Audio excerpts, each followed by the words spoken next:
Welcome to the very first episode of Texas Healthcare Talks, where we talk everything Texas healthcare over the past 25 years.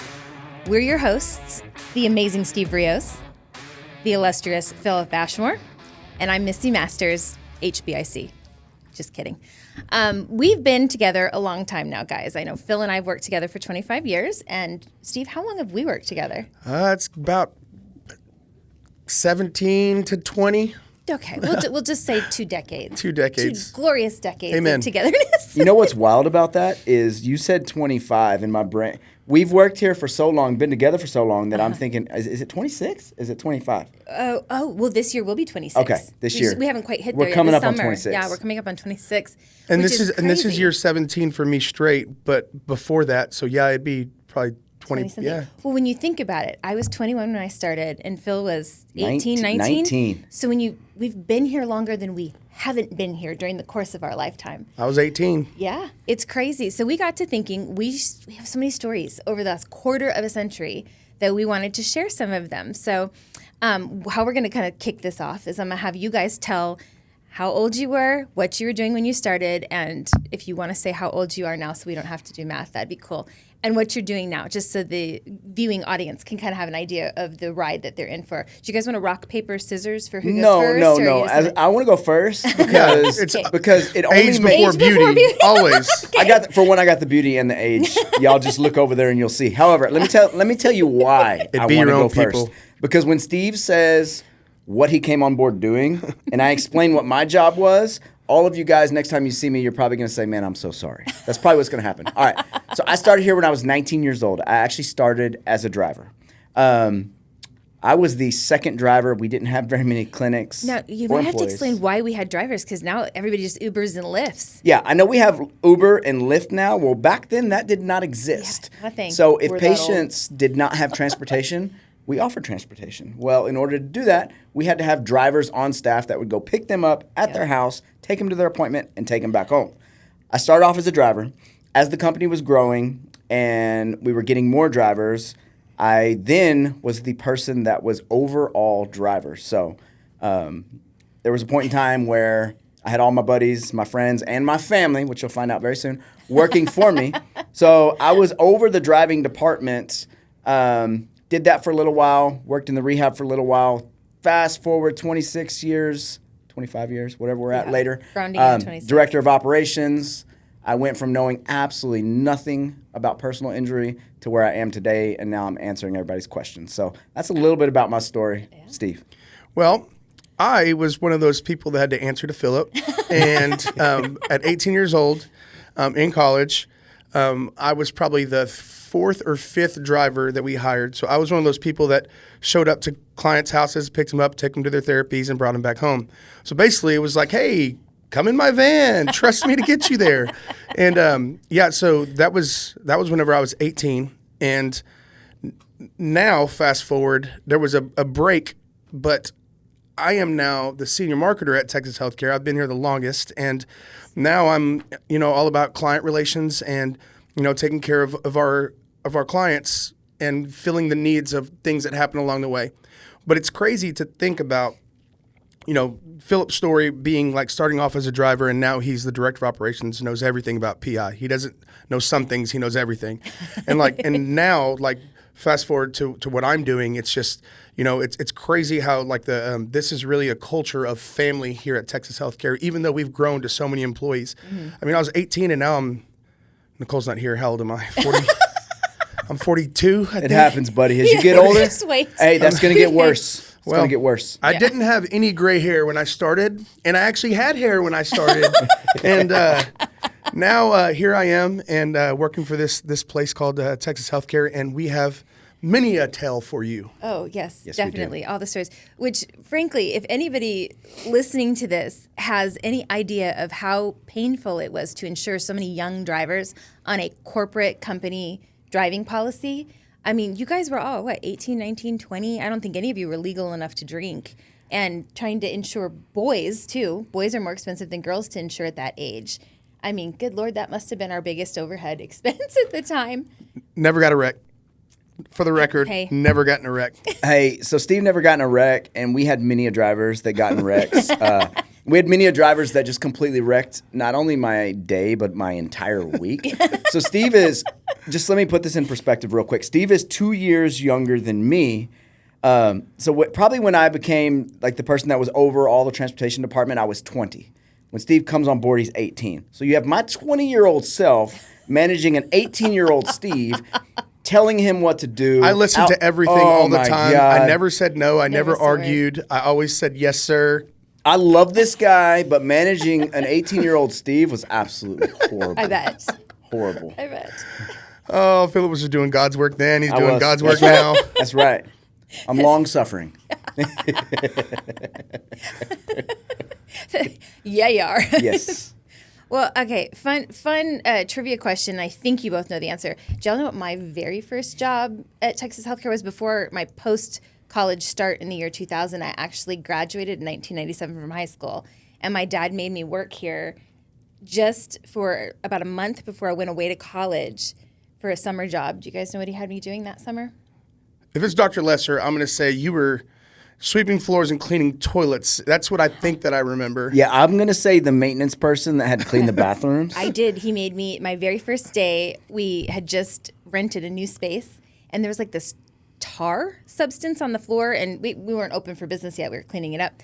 And your former boss, Bruce, gave me a putty knife scraper and a bucket of hot water with just bleach in it, and said, scrape the floors. Well, being a dumbass 18-year-old female who'd never had a putty scraper in her hand before, I put my thumb like this on the side, and as I'm scraping, I just slit my thumb right up the side. And I'm just looking at it, and Bruce is like, yeah, you're fine, and just stuck it in the bleachy water to make sure that it was all nice and clean. And and I remember thinking, I will not cry. I will get through this. And just taped it up and got all the floors cleaned. And I'm sure you thought that you would be working for this company for the rest of your life after that. No, I swore I would never work for my father. Swore I'd never work for my father. I graduated college with a bachelor's of business administration, focus in marketing and management, and Dad had cancer. So I came on board, and he just kept, we call him the cat with 9 lives. He just kept rebounding and rebounding, and so I stayed long enough that we just started building more and more things. Yeah, but what was the agreement back then? Was it, okay, Dad, I'm going to help you out for, there was no it seasonal, agreement. a couple months? It was... Honest to God, my thought when I started was he's going to die within a year or two, and I'm just going to have to know how to sell it. Gotcha. Because, and then he just kept, when I say, kept just, it was so bad. I remember at one point meeting an attorney who was like, oh, you're Dr. Lester's daughter. And I said, yeah. And he goes, I'm so sorry for your loss. I've in marketing, Yeah. I've heard that many a time, like, oh, man, how long has it been since he's been gone? Like, but he's still here. Yeah, He's outlived the doctors that told him that he wasn't going to be here. You know why part of that was, too? Because he had sarcoidosis was one of his diagnoses on top of cancer. Well, when you take sarcoidosis and cancer and put them together in somebody that doesn't know medicine's talking, the rumor that went out into the industry was that he had sarcoma. And sarcoma, you're not coming back from that most often. So that was kind of how that happened. But no, he had sarcoidosis, which is in remission, thyroid cancer, which we just, lobbed off his thyroid in case you don't need that. So he's still here, still fighting. I told him he's going to have to be a guest on the show. I can't wait. Oh, that's going to be great. I'm warming him up to the idea. Yeah. Give me a year. You know what's funny is, so when I first started Texas Healthcare, like as a 19-year-old kid, I was extremely intimidated by Dr. Lester. And it was probably it was either my first day or my second day, but like you and Heather, y'all were showing me the different therapies that we have. Well, y'all put me on the roller table. I'm like, man, this is great. It feels like a massage. Well, Dr. Lester comes walking in. And I'm like, oh, dude, I'm getting fired. I'm going to get fired on my first day, second day of work. Sleeping on the job. Like that, the intimidation factor of, he's the owner, he's a doctor, I'm a young kid. I've got my feet up, just relaxing on the roller table. I'm chilling, I'm on the clock. Oh, boy. Yeah, we really put you through it your first day. Y'all really did. So I want you guys to keep in mind, at 19 years old, I was pretty stinking shy. I was really quiet. So was I. I didn't know. Yeah, no, you were not. You gave me absolute hell. So whenever I came to work on the very first day, you got Melissa sitting back behind the reception area.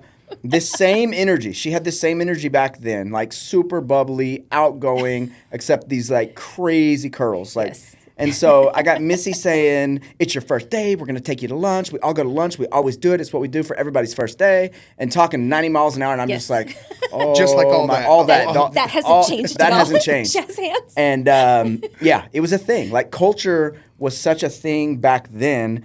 And those of you guys who have worked with us for a while and remember when we were smaller, you knew how big that family culture was.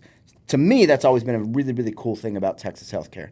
But as a 19-year-old kid, it scared the crap out of me. So, Even the people that have left the Texas healthcare and gone on to do other things, seeing them, it's always been like, man, that's everything's still the same. We've grown and we managed a little different, but everything is has that same feel. And I think that's what separates us from a lot of different organizations, not just in PI, but in organizations in business. And I think that's what separates us and makes people stay, like Absolutely. you and I, and other people in this company that have been here that long. yeah.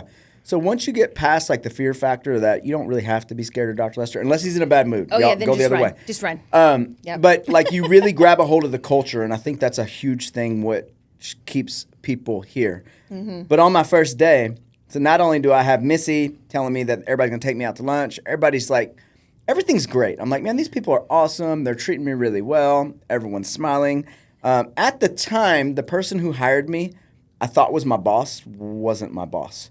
They walked me next door to the rehab area, and I find out that this like 6 foot plus 300 pounds, straight out of the Viking age type of person is my boss. Same guy that put my thumb in bleach. Same So person that tough had, dude. Missy get the putty knife. Yep. He sits me down and he's going over all the rules. Like, this is what it's going to look like driving. This is what you're going to do. Like, how to look out for kids that are possibly walking behind cars, parked cars, you name it. He's going on for like 45 minutes straight. I'm listening to him, but I'm also kind of like phasing out because this is really going on for 45 minutes. The very end of it, he says to me, now, Bubba, repeat back to me what I just said. I think my face turned so red because I'm like, there's no way. I started stammering. I had no idea. It's when how your to repeat stomach back to just him. drops. Yep. Like, oh. Yeah. So it was all of us that have this many years. We're straight out of the trenches. Oh, man, yeah. You know. Oh, yeah. 100%. And then whenever I get hired in the marketing aspects, and I remember getting done with the interviews and all that, and Dr. Lester, to set the scene, is a 6 foot One. but he looks bigger than 6'1", and Maybe we it's get two. I don't know.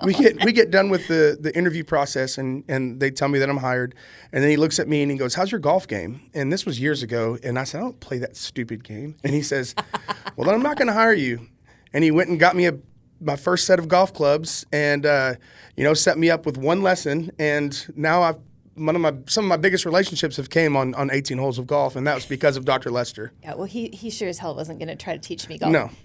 And he also was at the List point. of things he couldn't teach me to do. Drive a stick shift. And at this point, he was also at the point where he was like, "I'm so glad you're here because now I don't ever have to go out there and play golf with these guys again." Yeah, he was not a golfing fan. It's too hot in Texas for that nonsense.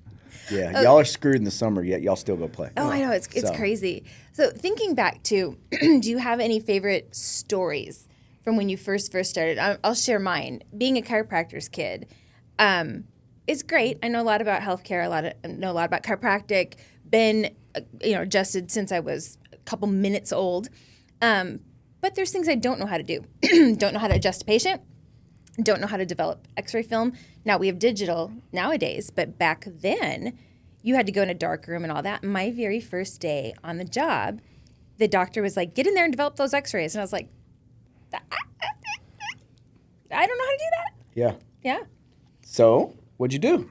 I had to have somebody teach me. Okay. I say, Missy, knowing you long enough, I could see you just going in there and trying to figure it out and seeing if it was going to work. So I think my favorite memories from me being here for my time and my dash of being here is the relationships that I've made, both as a driver, whether it was praying with homeless people in the back of the car and them making it out of being a homeless person while being a patient of Texas Healthcare and driving them from the homeless shelter to in the month of taking care of them, driving them to their house that they got, or these relationships I've made with my accounts, having special like time with them and, going to their kids' games, if they're going through something, like talking to me about it and, being a friend outside of business. And I think that I've created a lot of really valuable relationships, both in our company and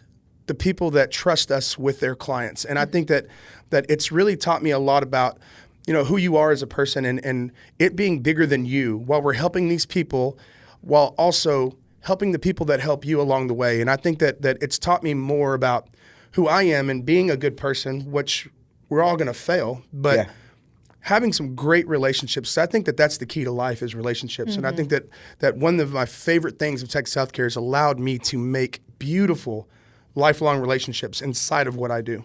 Oh, I couldn't agree more. All my best friends are in this industry. I always say I hate going on vacation because I want to take everybody I work with me. You need a break from the job, but I don't ever like taking a break from the people I work with.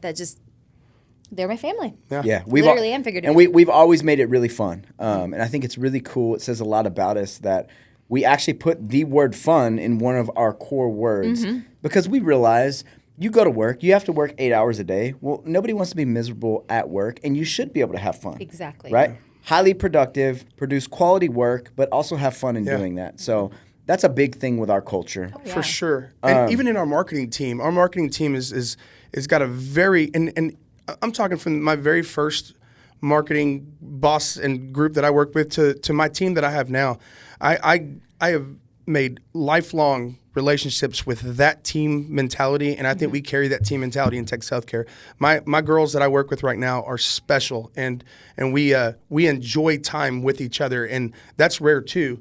And like we all have competitive nature in us, but whenever we're doing something together with this, it's very team-wise, and it's a team culture too, while also having fun and being a culture of family as well. I think it's a really cool place to be. Absolutely. You know what? I got to share this story just because it's funny. So throughout my years at Texas Healthcare, I, no lie, have probably done thousands of interviews. Yes. I've pretty much interviewed people for every position that we've had within this company. Mm-hmm. Well, there was a moment in time years ago where I was doing all of the doctor interviews. And Dr. Lester had joined me for this one specific interview. And this interview took a weird left turn, and I couldn't redirect it. I couldn't save it. All of a sudden, I was stuck right in the middle of it, and it was horrible, and it was uncomfortable. I wish I could erase it from my memory, but I cannot. So Dr. Lester will remember this one. So I'm interviewing this doctor. I'm asking him about, like, his methods, adjustment style, you name it, all these things. And he looks at me dead serious, and he says, "Do you mind if we role play?" And it's the point at which you, yes, I do. So man, I wish I was a part of the this moment interview. that No, you somebody, don't, 'cause how hard I had to try not to start laughing. I couldn't even look at him. I should have said, It was terrible. I'm good. I should have said something, but I'm like, yeah, no problem. Don't touch me would have been a good line too. So all of a sudden, to this doctor, the way that he's going to role play is he's the doctor, I'm the patient. And he starts asking me questions about my back and like, okay, well, tell me about your pain and like, tell me about this. It got so weird and so awkward. And he's literally like working on me like I'm the patient. I've got the owner of the company, Dr. Lester, right in front of me. I know I'm the one that's probably supposed to end this. I didn't even know how to end it. I didn't know how to stop it. Like I'm stuck right in the middle. Horrible. Now you know how every woman has ever felt trying to get out of a bad date. It was bad. Yeah. Well, in our massive amount of time doing this, 2 decades plus, quarter of a century plus, we've got a lot of stories to share. So what our viewing audience can expect from us is a lot of laughing. Yep. A lot of great storytelling. And I'd say a little bit of education here and there. Sure. Get a big dose of our culture and what we're about as a company and an organization. Yep. So thank you for being with us for our very, very first episode of Texas Healthcare Talks. We hope you'll join us again in the near future for our next episode, which is going to be our podcast. We're going to talk about 420 on 420. Yes, Additionally, if you get injured or know somebody that gets injured in the DFW area, we'd love to help. Give us a call. See y'all next time. See you next time.